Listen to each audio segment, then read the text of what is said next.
Bien, vamos a ver ahora el tema de almacenes. Ya, y para ello vamos a comenzar primero definiendo lo que son los artículos, ¿no? Los artículos son bienes, pueden ser bienes tangibles o intangibles también en algunos casos, ¿no? Que suelen registrarse o almacenarse a través de algún medio, ya sea físico o virtual, o pueden estar inclusive de forma transitoria, ¿no? Entonces nosotros podríamos definir los artículos como son bienes tangibles, ¿no? Hemos hablado que también pueden ser intangibles, pero para el efecto que necesitamos ahorita en el SIGRE, vamos a denominar los bienes tangibles, ¿no? Son bienes tangibles que por su naturaleza necesitan de un control inventarial, o sea, que pasen por un almacén. Significa que de todas maneras tiene que haber un cargo, significa que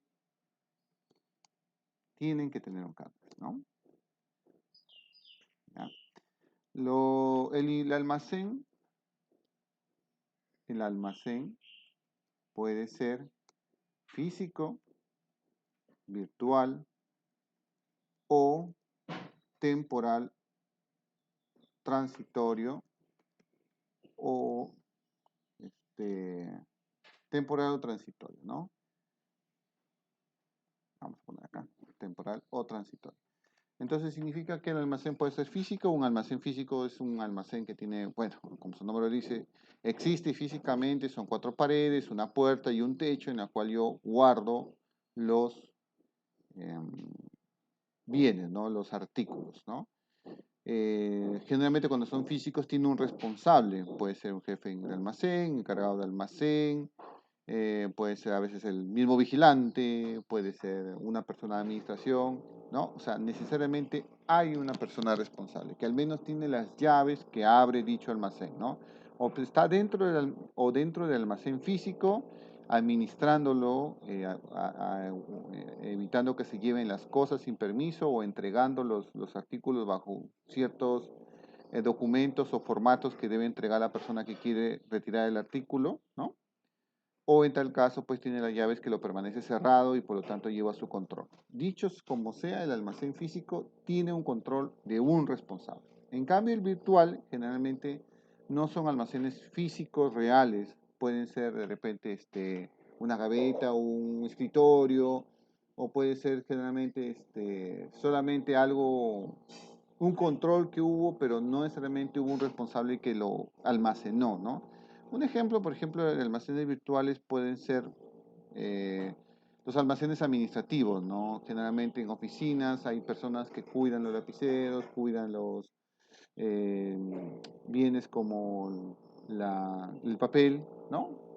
No solamente están en un ambiente físico, sino más que todo son ambientes lógicos, un almacén lógico que está bajo el cargado de una persona, pero no tiene un control completo sobre esa persona, ¿no? Esa persona no es el encargado absoluto de ese almacén, ¿no? Otro almacén virtual suelen ser, por ejemplo, en el caso de la pesca, cuando recibes la materia prima y lo pones ¿cómo se llama? En las pozas, por ejemplo, en los procesos de harina, en las empresas que producen harina y pescado, reciben la pota y lo meten en pozas de materia prima. Estas pozas de materia prima vienen a ser como tinas gigantescas donde toda la materia prima se junta para luego a través de mecanismos de transporte, ya sean bandas transportadoras o tornillos helicoidales, llevan la materia prima al proceso, en este caso ya al proceso de conversión de la harina, ¿no? Estas pozas, por ejemplo, no tienen un almacén encargado. Por último, a veces dejan el pescado ahí sin ningún tipo de control porque no es necesario un control. Nadie se va a acercar a las pozas a llevárselo el producto. Sin embargo, sí es necesario porque con ese control de ese almacén virtual, resulta que yo puedo tener en el sistema cuánto de materia prima he ingresado y cuánto voy consumiendo día por día, ¿no? Y así podremos hablar de muchos almacenes virtuales, ¿no? Los almacenes temporales o transitorios son los más, meramente son almacenes de tránsito. Y ya vamos a hablar de ellos posteriormente. Los artículos, digámoslo así, los artículos se pueden ordenar de dos maneras. Tengo la catalogación del artículo, que básicamente es el artículo se divide en categorías y subcategorías, lo que en algunos lados llaman familias y subfamilias, o a veces llaman especies, subespecies. Bueno, aunque esto es relativo porque en el sistema también existen las especies, pero se refiere a otro tipo de cosas, son especies, digamos, de tipo de catalogación del, en este caso, de la entidad biológica, ¿no? O sea, es otro tipo de especies, pero algunas empresas que usan sistemas logísticos les he escuchado como familia, subfamilia. Esto es lo que mayormente escucho. Sin embargo, pueden ser también categorías, subcategorías, ¿no? Ya. Y en las clasificaciones, básicamente dividimos el artículo en clases. El artículo se ordena en clases. ¿Y qué clases tenemos? Bueno, básicamente hay 5 clases. Las clases principales son las siguientes, ¿no? Vamos a dividirlas acá. Tenemos el producto, primero tenemos la materia prima, que viene a ser el elemento principal de... En todo proceso productivo siempre hay una materia prima que es el elemento inicial para terminar o producir un producto terminado. Siempre, ¿no? Sin la materia prima, el producto terminado no tiene ninguna significancia, pierde su esencia. Por ejemplo, cuando si yo hago conserva de pescado, la materia prima es el pescado, no es el aceite, no es la sal, no es el líquido gobierno que a veces le echan la pasta, etcétera. No, esos no son materia prima, son lo que se llaman insumos. Los insumos son aquellos artículos que interactúan con la materia prima y le cambian propiedades físicas o químicas.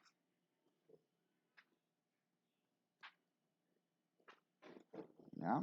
Y por otro lado tenemos los suministros. Los suministros también forman parte, del producto terminado, pero más que todo tienen una función protectora o de ampliación de su vida útil, ¿no? ¿Correcto? Entonces, por ejemplo, bueno, aparte de eso tenemos también el producto terminado, ¿no? Que viene a ser el, producto, el término del proceso de producción. El objetivo final del proceso de producción es crear un producto terminado. También tenemos los productos en proceso, que es otra clase.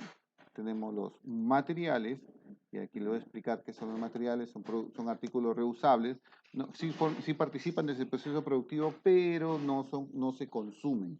Un ejemplo de un material, por ejemplo, puede ser un alicate, puede ser un cable, puede ser la indumentaria de los obreros, esos son materiales, ¿no? Los guantes que se reusan a cada rato, que no son los descartables, ojo, un guante descartable que se usa en un solo proceso productivo, son suministros, porque son funciones protectoras. ¿Qué están protegiendo? La contaminación de la materia prima o del producto en proceso o del producto terminado. Son suministros, funciones protectoras. Una caja es un suministro, tiene función protectora. Me sirve para cuidar el producto terminado de las inclemencias del medio ambiente, poder guardar, almacenar, etc. La botella de vidrio de una gaseosa es un suministro porque permite proteger el líquido, que es la gaseosa, de la contaminación y poderlo transportar. O sea que también tiene otra función que podemos hacer acá, es permite el transporte del contenido del producto terminado. ¿Correcto? Esos son los suministros. Bien. Materiales, no es así, los materiales se reusan muchas veces, ¿no? Por ejemplo, un ejemplo de material, como les decía, son los guantes que usan los eléctricos, ¿no? La indumentaria de los obreros, esos son materiales. Otro ejemplo de materiales podemos hablar, no sé, digámoslo así, dentro del proceso productivo podemos hablar de materiales. Los focos, por ejemplo, son materiales. No se reusan en el proceso productivo, no forman parte del proceso productivo. Se reusan constantemente, ¿no? Dentro de las clases también hay una clase muy especial que son los activos fijos, que ya lo veremos más adelante, pero para ir adelantando, los activos fijos se deprecian. Y esta depreciación forma parte del costo del producto terminado. Sufren una depreciación, o sea, se van desgastando con el tiempo.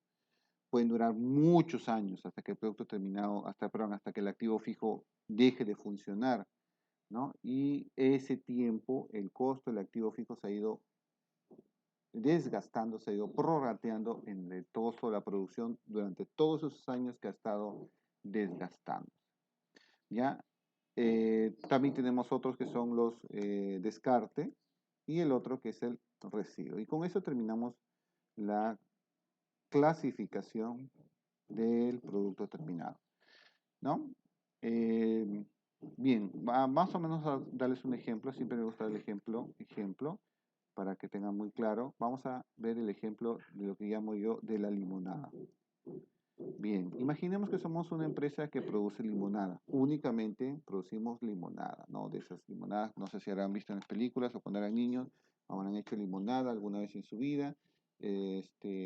Básicamente tomamos tres elementos, ¿no? Agua, limón y el azúcar. Vamos a poner acá. Limón, agua, limón y el azúcar. Listo. Bien, primero tenemos que ver quién es mi materia prima. La materia prima, de los tres, ¿quién es mi materia prima? Bien, vamos a sacarlo por descarte. Si yo saco el agua, si yo digo que es el agua y lo eliminamos de la ecuación, nos queda el limón y el azúcar.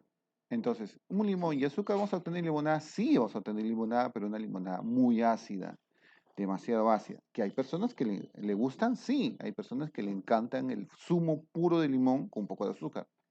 ¿Correcto? Sigue siendo una limonada, con un gusto extraño, pero sigue siendo una limonada. Si yo quito el azúcar de la ecuación y me quedo con el agua y el limón, sigue siendo limonada, pero sin, totalmente insípida, sin sabor. ¿Por qué? Porque no está el azúcar, ¿no? En algunos casos también hay personas que le gustan la limonada de ese tipo, totalmente un zumo de limón con un poquito diluido en agua y sin azúcar. Y quita la sed, por cierto sea de paso. Pero si quito el limón de la ecuación, nos vamos a ver con la sorpresa que lo que voy a obtener no es limonada, es agua azucarada. Entonces, por descarte, si aplicamos un poco a la lógica, el limón es mi materia prima. Correcto. Y eso hay que tener mucho cuidado, porque el agua y el azúcar no son materia prima. En muchas empresas productoras se equivocan y agregan insumos como materia prima cuando no lo son. La sal no es materia prima, el aceite no es materia prima, a menos que el aceite, tú transformes el aceite y lo conviertes en otra cosa que no sea aceite. El punto que hay que entender de la materia prima es que la materia prima es un bien que tú tomas para transformarlo en otro bien. Sufre una transformación, que es muy importante entender. El pescado en una empresa conservera sufre una transformación, pasa por muchos procesos para convertirse en una lata de conservas. La fruta sí sufre una transformación para convertirse ya sea en un envase de fruta, de conservas, de frutas, o en algún otro tipo de jugo o lo que sea, ¿ya? Pero el azúcar no es materia prima, a menos que tú cojas el azúcar y lo transformes en otra cosa de azúcar.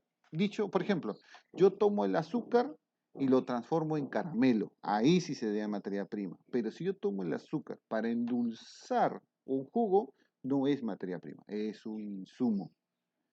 Que hay que entender que la materia prima tiene que sufrir una transformación y para que esa transformación se dé, tiene que usar insumos. Ahí es donde viene el otro tema. Insumos. El insumo es el agua y el azúcar. El agua, como decía más atrás, cambia las propiedades físicas o químicas. El agua disminuye el grado de acidez del producto. ¿Eso qué significa? Que baja el nivel de pH ácido de la limonada. O sea, lo hace menos ácido. Ya dicho de otra manera. Empieza a aguar un poco la acidez del limón. Mientras que el azúcar te cambia el grado Brix de dulzura. Y la dulzura se mide por grados Brix. Brix. Este grado Brix te permite saber, oye, está muy dulce, menos dulce, no tiene dulce, está extraordinariamente dulce, no sé. Entonces el grado Brix lo mide el azúcar. Entonces en ambos casos cambian las propiedades físicas o químicas del producto terminado en este caso. Y aquí esta limonada tiene un suministro, sí, evaluemos. Esta agua, limón y azúcar tiene que entregarse en un vaso. En un vaso. Ya, si el vaso es descartable, y yo pongo la limonada en un vaso descartable y le entrego al cliente, entonces este vaso ya no lo puedo reutilizar. A menos que, bueno, ya, a menos que el cliente pida que le eche más limonada en ese vaso, quizás. Pero una vez que el cliente ya usó ese vaso, ya no lo puedo reusar. Bueno, al menos que sea una persona un poco inescrupulosa, antihigiénica, y obviamente use el vaso y lo ponga para otro cliente. De otra manera, definitivamente no lo usaría. Entonces, el vaso cumple las funciones protectoras o de transporte, y esto es el suministro, el vaso descartable. Pero si en vez de un vaso descartable usara uno de vidrio, el de vidrio sí lo uso, lo lavo, lo limpio bien y lo reuso para otro cliente. El vaso de vidrio no es un suministro, es un material, un material.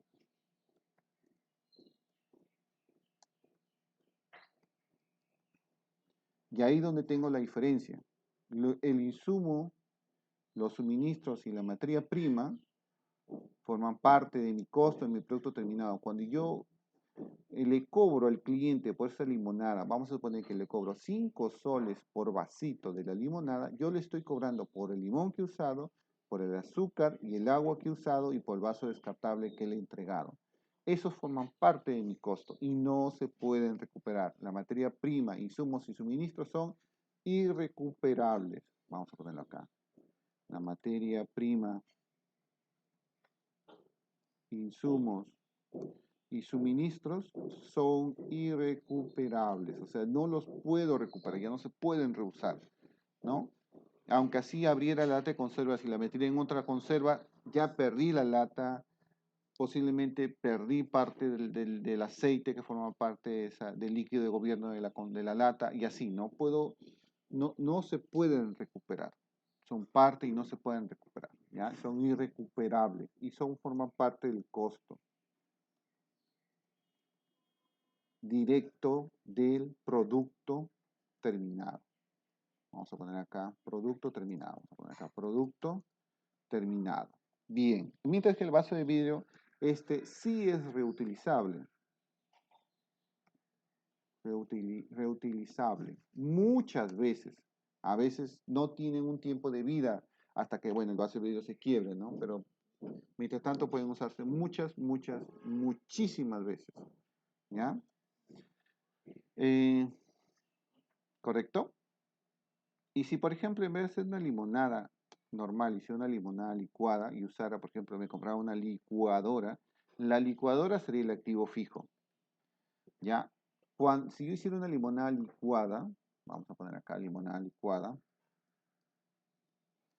¿no? Que también tiene los mismos insumos, agua, limón y azúcar, ¿no? En el costo también agregaría un adicional que es el uso de la corriente para la licuadora, ¿no? Y el mismo uso de la licuadora. Definitivamente, pues no pondría todo el valor de la licuadora en un solo vaso de limonada, pues eso sería absurdo. No, así no funciona.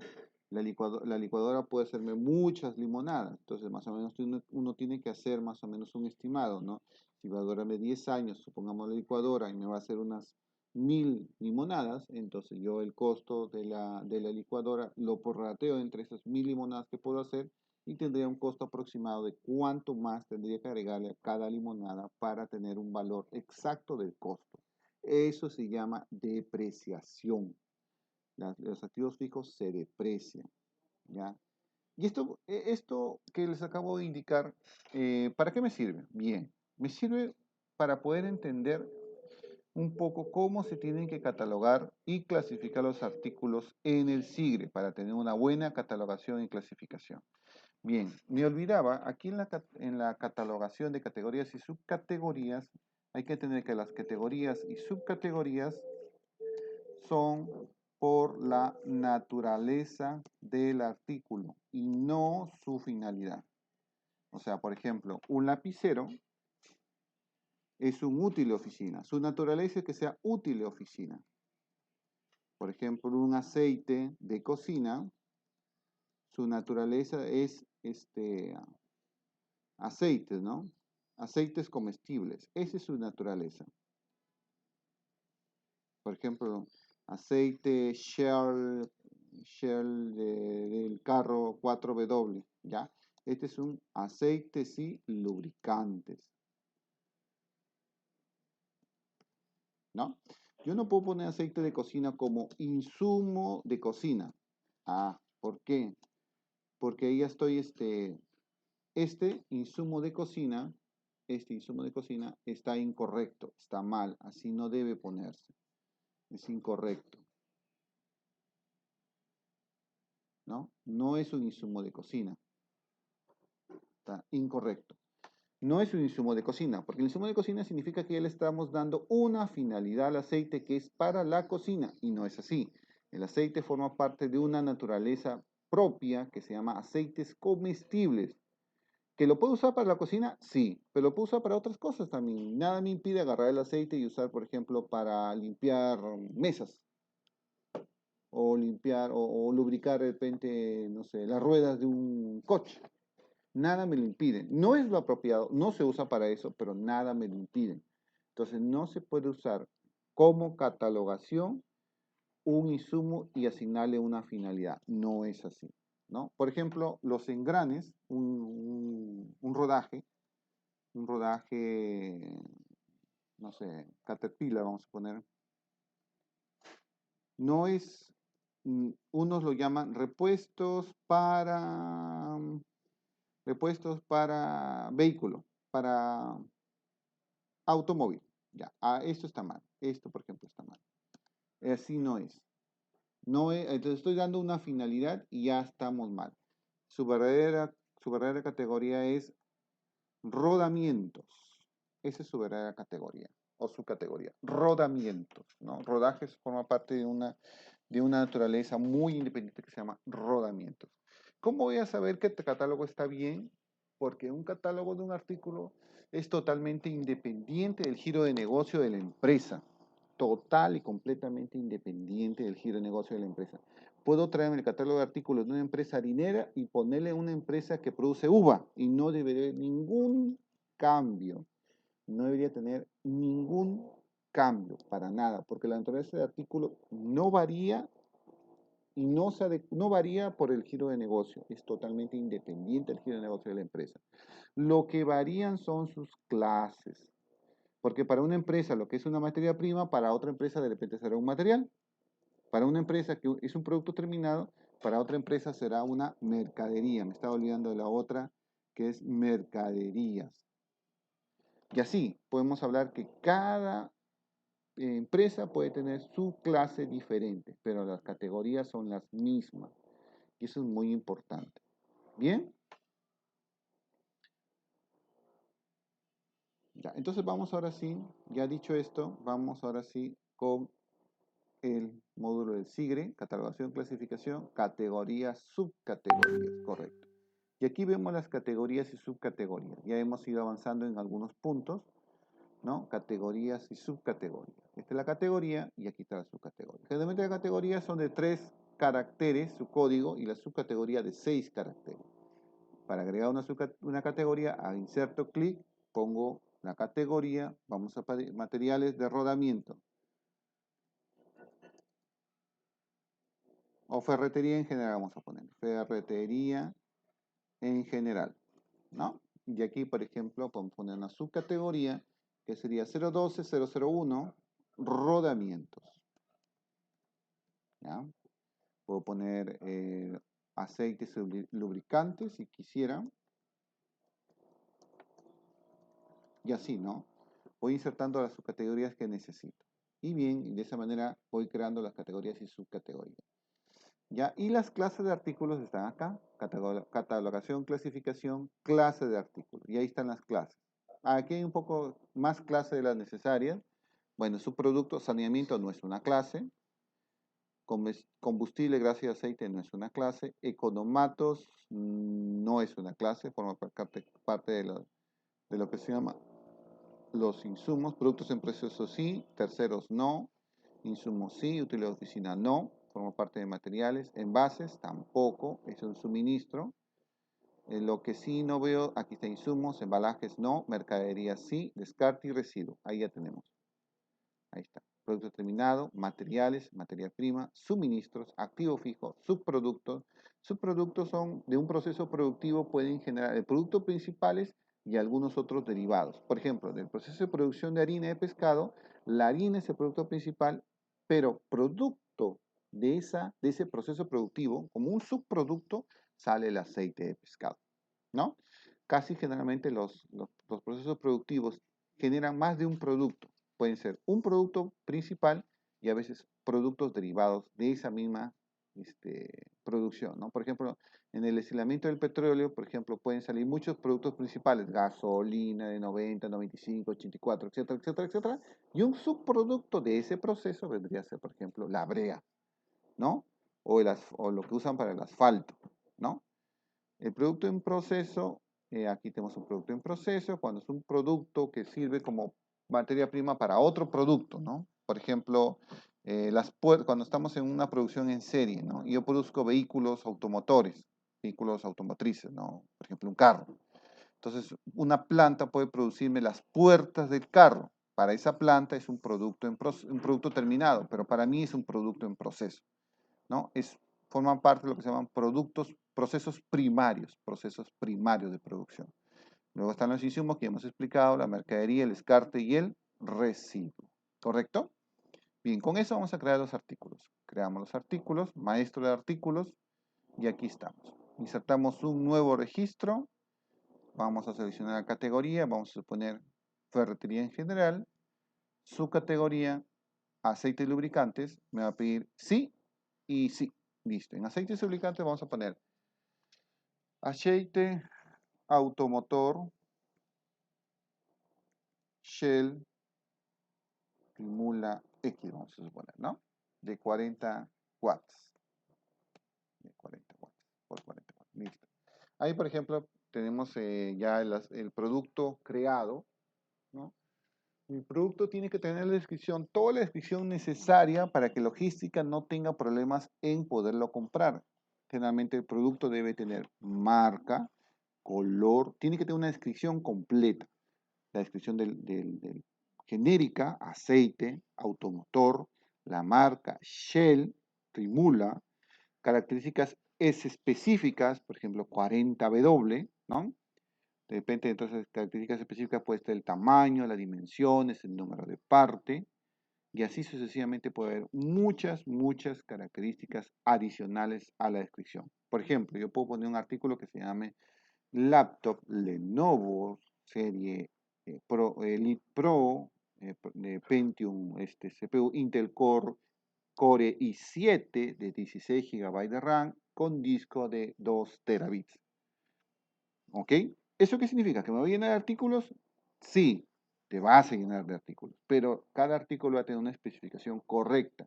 Y logística, que es lo más importante, sabrá qué comprar, porque la idea de un artículo es que represente la necesidad del usuario ante logística. Si yo pongo, por ejemplo, un artículo que se llame papel DIN A4, hay muchas especificaciones en el mercado. Yo no le voy a estar diciendo logística, mira, ojo, por si acaso, es papel de 80 gramos. No, es papel fotocopia. No, es inyect. No, así no funciona. Yo debo crear el artículo o la creación del artículo tiene que tener todas las características necesarias para que logística pueda entenderlo. Entonces, de repente, una buena definición sería papel DIN A4 inyect 80 gramos. o 75 gramos. Entonces ya logística sabrá qué comprarme. Es más, le estoy especificando hasta el código de la marca del papel. Si no quisiera la marca del papel, sino cualquier papel, sería papel DIN A4, 75 gramos. Fotocopia. Perfecto. Entonces ahí ya lo he dejado sin marca y ya logística buscará qué marca es la más adecuada. Pero si yo quiero una marca específica, Caterpillar, John Hart o Shell, Yamaha, Mitsubishi, lo que sea, lo tengo que especificar. Y si es posible con número de parte, le pongo el número de parte. Hay proveedores que venden sus materiales o sus repuestos con número de parte. Por ejemplo, HP vende sus repuestos con número de parte, pues el número de parte tiene que formar parte de la descripción. La unidad es muy importante, este le va a ser la unidad tanto de compra como de almacenamiento. No hay unidad de compra por un lado y almacenamiento por otro. No, es la misma unidad, tanto para el almacén como para la parte logística. Entonces tienes que tener mucho cuidado. El aceite lo venden por baldes. Entonces significa que yo despacho baldes y compro baldes. Oye, pero a este señor solo le entrego 1 litro de aceite. Bueno, no vas a poder despachar 1 litro. A lo mucho le despacharás medio balde o el balde completo. No, pero mira, ¿sabes qué? Mejor le ponemos litro. Muy bien, pongámosle litro. O aquí está el litro. Oye, pero logística compra por balde. Sí, correcto, pero el balde tiene 5 litros. Entonces tendrá que hacer la orden de compra por 5 litros. Y así sucesivamente. Eso hay que entenderlo y tener mucho cuidado. Aquí viene la clase. El aceite no es un insumo, no es un suministro, es un material. Pero se consume. ¿No? Se consume, porque una vez que yo pongo el aceite, ya no lo vuelvo a reusar. Sí, es cierto, pero demora mucho en consumirse. A veces meses, a veces hasta 1 año, y hay en algunos casos 2, 3 años, ¿no? Entonces no es que se consuma en poco tiempo, demora en consumirse. Es un reutilizable constantemente, correcto. No es como el aceite de cocina que solamente sirve para freír una sola vez y de ahí en teoría se debería botar, ¿no? Es así, pero aceite no. Los aceites automotores suelen durar años a veces, años. O bueno, 1 año a veces, ¿no? El volumen, aquí pongo el peso, no hay peso en este caso, el volumen, tampoco hay volumen. El código CUPSO, este código es el código de SUNAT, hay que tener mucho cuidado. La marca, aquí vamos a ver si hay marcas. Si no hay marcas, entonces les agrego la marca, ¿no? Vamos a añadir marcas. Aquí está para añadir marcas. Maestro de marca de artículos, aquí añadimos la marca. La talla, igual, color primario también, color secundario también. Aquí, entonces acá están los maestros, lo que se llaman los otros maestros. Los tipos de carrocería, clases y categorías de vehículos, líneas, colores, tallas y maestro de unidades de SUNAT, ¿no? Bien, si hubiera una nomenclatura especial para reconocer este aceite, se coloca acá su nomenclatura y nada más, se graba. Me esté preguntando, ¿deseas guardar? Sí, una vez que ya indico la categoría y subcategoría, ya no debería haber cambios sobre esas dos partes principales. ¿Correcto? Listo, ya está. Ya lo guardé. Si yo tuviera una foto del artículo, lo podría poner acá. Puedo anexar la foto directamente al artículo. Y con eso ya tengo un artículo con su foto incluida. Bien, bueno, y con eso ya hemos registrado los artículos. Gracias.